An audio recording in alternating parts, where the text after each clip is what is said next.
आज भारत के गुर्जर की टीम निकली है एक और गुर्जर गांव की सैर पर। आज हमने रुख किया है राजधानी दिल्ली से लगभग 15 किलोमीटर की दूरी पर बसे एक गांव साधुपुर का। नमस्कार दोस्तों, भारत के गुर्जर चैनल में आपका स्वागत है।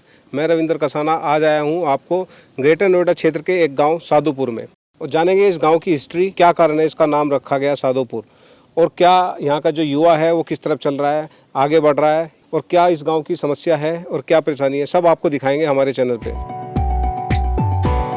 तरक्की की बात करें तो अब गांव में पक्की सड़कें हैं, सरकारी स्कूल और अस्पताल भी मौजूद हैं। गांव में बने बड़े बड़े मकान बता रहे थे कि गांव काफी संपन्न है।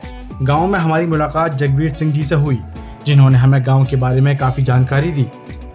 ये हमारा साधुपुर गांव लगभग 550 साल पुराना है। देश उस टाइम मुगल सत्ता थी, देश के अंदर देश गुलाम था। जो साधुपुर गांव का नाम है वो हमारी जो दादी थी सदा कौर, उनके नाम पे जब हमारा गांव यहाँ पे बसा। हमारे पड़ोसी गांव हैं अछेजा और बादलपुर। अछेजा और बादलपुर दो भाइयों के गांव थे, दोनों ये बादलपुर बदले और अछेजा जो है, अछेजो नाम था उनका शायद, अछेजा ऐसा, वो भाई थे, उनकी बहन थी सदा कौर। ये दिल्ली अलीगंज पेलंजी गांव होता था, वहाँ पर उनकी शादी हुई थी। जब मुगलों का शासन था तो उनका अत्याचार था। कुछ परिस्थितियाँ ऐसी बनी कि ये भाई अपनी बहन को अपने गांव ले आए।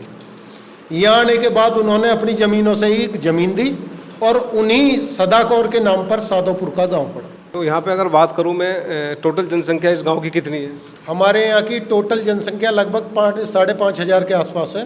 वोटिंग जो है वो 3,000 के आसपास है। बात गुर्जर समाज की अगर की जाए तो कितने % गुर्जर है इस गांव में? गांव के अंदर लगभग 60% गुर्जर है। 60% गुर्जर है, और वो भी ज़्यादातर एक गोत्र के हैं, बैसोया गोत्र, लेकिन एक परिवार तोंगड़ गोत्र का भी है, एक परिवार भाटी गोत्र का। गांव के लोगों का कहना है बीएसपी सरकार के समय स्वास्थ्य से लेकर शिक्षा में काफी विकास हुआ था। गांव में एक सामुदायिक स्वास्थ्य केंद्र है जो बहुजन समाज पार्टी की सरकार ने ही बनाया।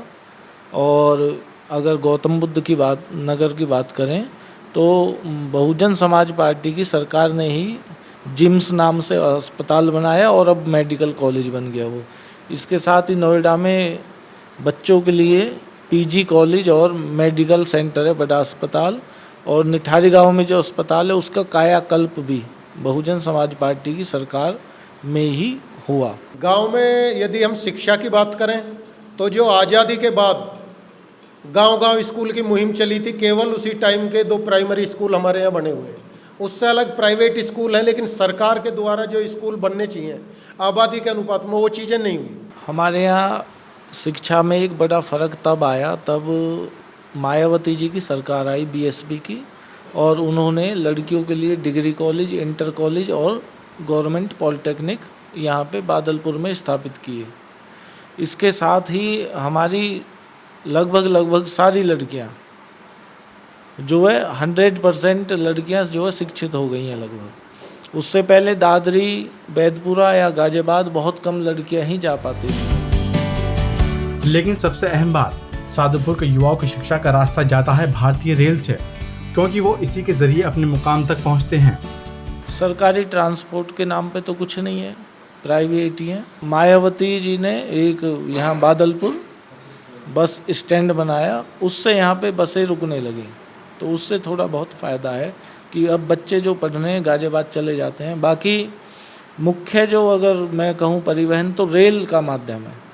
यहाँ से लोग मारीपत रेलवे स्टेशन है, वहाँ से सारे बच्चे गाजियाबाद पढ़ने भी जाते हैं और लोग नौकरी करने जाते हैं अधिकतर। यहाँ 2 प्राचीन मंदिर हैं जहाँ दूर दूर से लोग दर्शन के लिए आते हैं।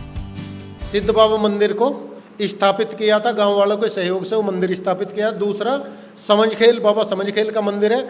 उसी की ज़मीन में जब बहन जी यहाँ की मुख्यमंत्री बनी थी तो उसकी आधी ज़मीन जो है सरकारी हॉस्पिटल जो इस जीटी रोड पे आप देखेंगे बनी हुई है, वो बाबा समझखेल की मंदिर में निःशुल्क रूप से सरकार को दान करी गई थी हॉस्पिटल। कहते हैं कि चाहे शहर हो या गाँव, वहाँ की तरक्की का रास्ता शिक्षा से होकर गुजरता है। इसी कड़ी में गांव के युवाओं में शिक्षा की लौ जलाने का काम कर रही है यहाँ की लाइब्रेरी।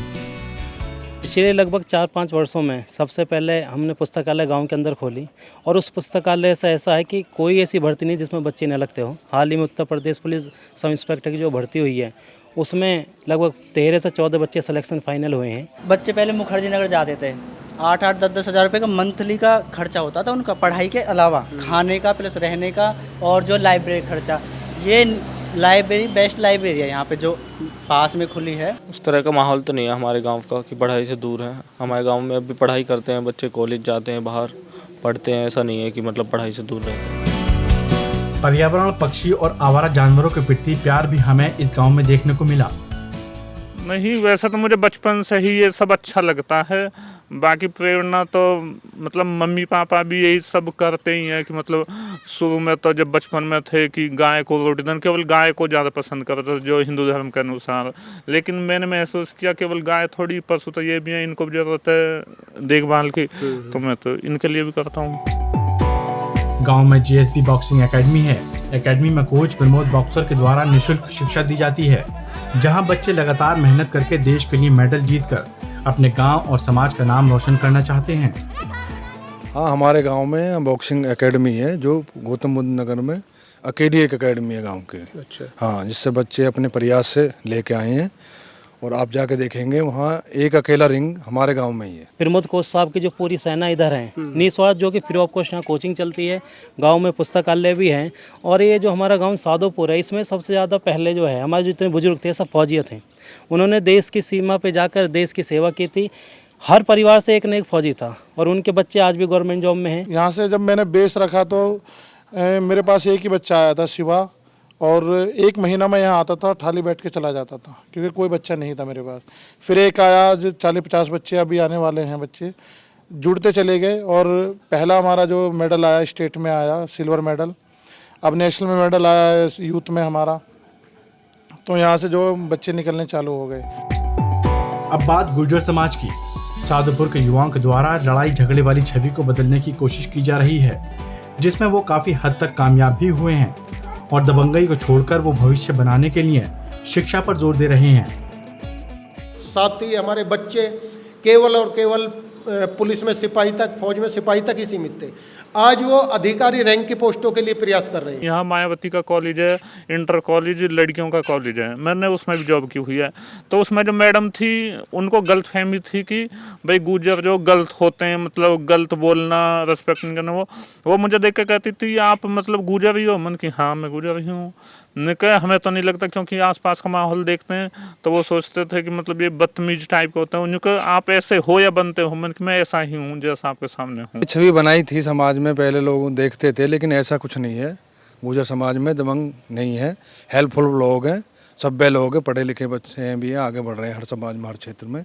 ऐसा भी कुछ नहीं है। बस गुर्जर समाज को लेकर ठीक है, हम उसमें पैदा हुए, अच्छी बात है, हर आदमी की अपनी पहचान होती है, लेकिन ऐसी कोई भ्रांति नहीं है कि भाई गुर्जर ये होते हैं वो होते हैं।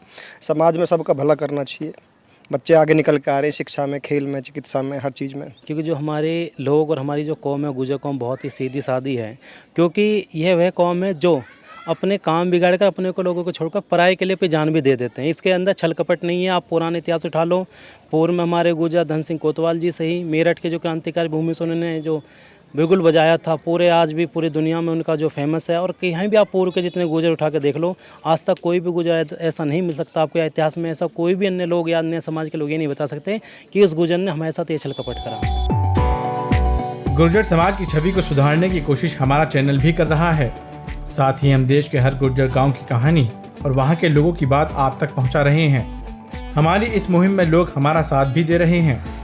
ये बहुत अच्छी पहल है आपकी, मुझे बहुत अच्छा लगता है, क्योंकि आज के समय में ये सच्चाई है कि जो हमारा जो लोग, हमारा जो समाज, हमारा जो कौम में गुर्जर को जो है जिस तरह से दर्शाया गया है, इतिहास को पन्नों से हमें हटाया गया है कि जबकि क्रांति जो हम लोगों ने शुरू की थी, लेकिन इतिहास अगर पढ़ा जाए तो हमारे लोगों का नाम नहीं रहता।